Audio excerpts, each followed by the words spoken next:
I want to share with you a powerful story about a snake and a saw. Before you question what a snake and a saw has to do with your life, it's about much more than a snake and a saw. It's about what happens to us when we react in anger. It's about what happens to us when we hold on to resentment and when we don't let go of negative emotions. It's about what can happen to us when we want negative things to happen to others.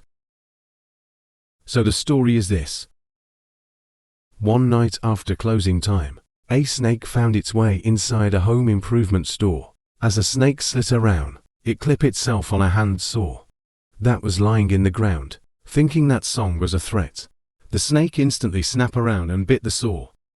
Of course, this caused much more damage, with a snake cutting inside its mouth.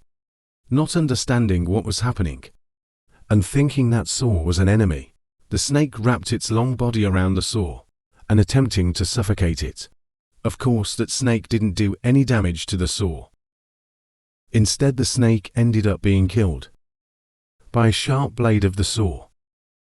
The snake ended up being killed by its own anger, by its own reaction to something it thought was out to get it.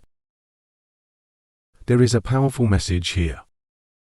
Often we react in anger when we think others have hurt us, or when we assume that others are out to get us. We react when we don't need to. We hold on to resentment, and sometimes we hope the other gets hurt. But in doing so, we only ended up hurting ourselves.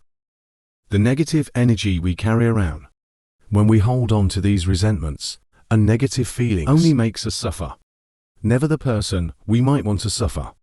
When we react in anger, rather than with compassion, no one wins. When we snap back, we can't win. It's always better to ignore negativity. It's always better to let go of negative feelings toward others, rather than focus on creating the best life we can for ourselves. If someone does us wrong, rather than react angrily, we should try to understand where that person is coming from. Show some compassion. Maybe they are having a bad day. Maybe all of their days are bad. When we look at things from a new perspective, it's much more easier to move on, leaving all negative energy behind. Holding on, there's nothing good for future. We must let go. We must move on before the anger consumes us and ruins us. Like this snake. Don't react. Instead, show compassion. Don't hold on. Instead, move on. And rather focus on creating the best life we can for ourselves.